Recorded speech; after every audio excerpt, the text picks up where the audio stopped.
نحمده ونصلي ونسلم على رسوله الكريم أما بعد فأعوذ بالله من الشيطان الرجيم بسم الله الرحمن الرحيم قال الله تبارك وتعالى في القرآن المجيد والفرقان الحميد وأذان من الله ورسوله إلى الناس يوم الحج الأكبر صدق الله العظيم وصدق رسوله النبي الكريم ونحن على ذلك لمن الشاهدين والشاكرين والحمد لله رب العالمين۔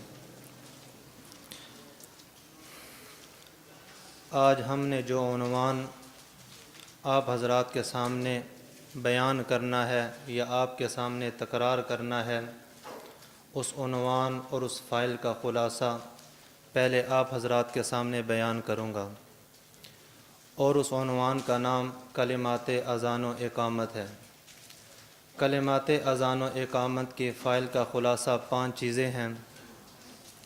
نمبر 1 اذان کا معنی، نمبر 2 اذان کی حکمت، نمبر 3 اہل سنت والجماعت کا موقف اور دلائل، نمبر 4 اہل بدعت اور غیر مقلدین کا موقف اور دلائل، نمبر 5 ہونے والے شبہات اور ان کے جوابات۔ میں دوبارہ پھر دہرا دیتا ہوں کہ اس فائل کا خلاصہ 5 چیزیں ہیں۔ نمبر 1 اذان کا معنی، نمبر 2 اذان کی حکمت، نمبر 3 اہل سنت والجماعت کا موقف اور دلائل، نمبر 4 اہل بدعت غیر مقلدین کا موقف اور دلائل، اور نمبر 5 ہونے والے شبہات اور ان کا جوابات۔ میرے دوستو، ہمارا تعلق ایسی جماعت، ایسے گروہ کے ساتھ ہے جس کو لوگ اہل سنت والجماعت احناف دیوبند کے نام سے یاد کرتے ہیں، اور اللہ کا کرم ہے، یہ ایک نعمت سے کم کوئی چیز نہیں ہے، کیونکہ اہل سنت والے نہ تو افراط والے ہیں اور نہ ہی تفریط والے۔ افراط کا معنی حد اعتدال سے آگے بڑھنا، اور تفریط کا معنی حد اعتدال سے پیچھے ہٹ جانا۔ تو اہل سنت والے حد اعتدال والے ہیں۔ میں افراط اور تفریط کی ایک دو مثالیں آپ حضرات کے گوش گزار کروں گا، تاکہ آپ کو پتہ چل جائے کہ افراط کا کیا معنی ہے اور تفریط کا کیا معنی۔ افراط کا معنی میں نے بیان کیا کہ حد سے آگے بڑھ جانا۔ آپ اور میں نماز جنازہ پڑھتے رہتے ہیں۔ اہل سنت والجماعت احناف کا موقف یہ ہے کہ اذان کی 4 تکبیرات ہیں، جبکہ اس کے مقابلے میں اہل بدعت اور غیر مقلدین کا موقف یہ ہے کہ نماز جنازہ کی 4 تکبیرات سے زائد تکبیرات کہنا بھی جائز ہے۔ وہ 6 تکبیرات اور 7 تکبیرات کو بھی جائز قرار دیتے ہیں۔ اب دیکھیں، یہ لوگ بھی افراط والے ہو گئے۔ دوسری مثال سمجھیں افراط کی۔ اہل سنت والجماعت احناف دیوبند کے ہاں نماز جنازہ کی 4 تکبیرات، اور پہلی تکبیر میں ثنا پڑھنی ہے، دوسری تکبیر کہہ کر درود شریف پڑھنا ہے، تیسری تکبیر کہہ کر دعائے مغفرت اور دعائے میت پڑھنی ہے، اور چوتھی تکبیر کے بعد سلام پھیر دینا ہے۔ جبکہ اہل بدعت کا ایک گروہ غیر مقلدین، وہ کہتے ہیں پہلی تکبیر کے بعد ثنا ہوگی، ثنا کے بعد تعوذ ہوگا، تعوذ کے بعد تسمیہ ہوگا، تسمیہ کے بعد سورۃ فاتحہ ہوگی۔ اب دیکھیں، یہ لوگ بھی افراط والے ہو گئے۔ تیسری مثال افراط کی سمجھیں۔ اہل بدعت کا ایک گروہ اسی نماز جنازہ کے بارے میں نماز جنازہ کے فوراً بعد دعا کا قائل ہے، جبکہ اہل سنت والجماعت احناف دیوبند کے ہاں مسنون طریقہ یہ ہے، جب نماز جنازہ پڑھ لی جائے تو میت کو کندھوں پر اٹھایا جائے، قبرستان لے جایا جائے، قبر کے پاس رکھ کر میت کو قبر کے اندر داخل کیا جائے، پھر اس کے بعد مٹی وغیرہ ڈال کر سورۃ بقرہ کا پہلا رکوع سر کی جانب کھڑا ہو کر پڑھا جائے، اور سورۃ بقرہ کا آخری رکوع پاؤں کی جانب کھڑا ہو کر پڑھا جائے، اس کے بعد دعا کی جائے۔ یہ مسنون طریقہ ہے۔ جبکہ اہل بدعت میں سے ایک گروہ کہتا ہے نماز جنازہ کے فوراً بعد دعا کرنی چاہیے، اور اس پر آپ نے مناظرے بھی سنے ہوں گے کہ بعد نماز جنازہ یہ دعا جائز ہے یا نہیں، اس پر مناظرے بھی بہت زیادہ ہو چکے۔ اب دیکھیں یہ لوگ سارے کے سارے افراط والے، اگر نماز جنازہ کی 4 تکبیرات نہیں 4 سے زائد مانی جائیں یہ بھی افراط والے ہو گئے۔ اگر نماز جنازہ کی پہلی تکبیر میں ثنا کے بعد تعوذ اور تسمیہ اور سورۃ فاتحہ کو ضروری قرار دیا جائے تو یہ لوگ بھی افراط والے ہو گئے، اور اگر نماز جنازہ کے فوراً بعد دعا کو بڑھا دیا جائے تو یہ لوگ بھی افراط والے ہو گئے۔ تفریط کی مثال سمجھیں، اہل سنت والجماعت کا موقف یہ ہے کہ ایک مجلس کے اندر ایک لفظ کے ساتھ 3 طلاقیں دی جائیں یا علیحدہ علیحدہ لفظ کے ساتھ دی جائیں تو تین ہی شمار ہوتی ہیں، ایک شمار نہیں ہوتی۔ یہ مسئلہ آپ نے پڑھ لیا ہے، استاد محترم مفتی شبیر احمد صاحب نے آپ کو پڑھا بھی دیا ہے۔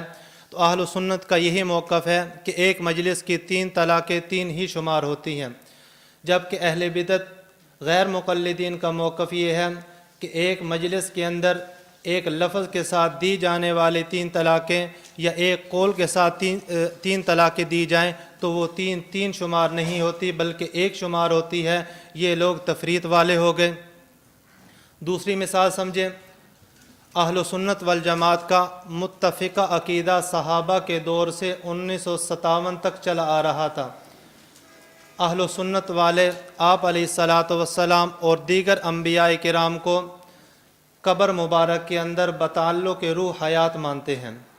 1957 کے بعد جب متفقہ طور پر یہ ایک گروہ جماعتی شکل میں علیحدہ ہو گیا، جس کے خلاف سب سے پہلے متفقہ کتاب لکھی گئی، امام اہل سنت سرفراز خان صفدر رحمۃ اللہ علیہ نے تسکین الصدور لکھی، تو یہ لوگ وہ ہیں جنہوں نے حضور کی حیات فی القبر کا انکار کیا۔ اب دیکھیں متفقہ عقیدہ چلا آ رہا تھا، اس عقیدے کو انہوں نے ٹھکرا دیا، اس عقیدے کو انہوں نے نہیں مانا، تو یہ لوگ بھی تفریط والے ہو گئے۔ اور اہل سنت والجماعت والے نہ تو افراط کا شکار ہوئے اور نہ ہی تفریط کا شکار ہوئے۔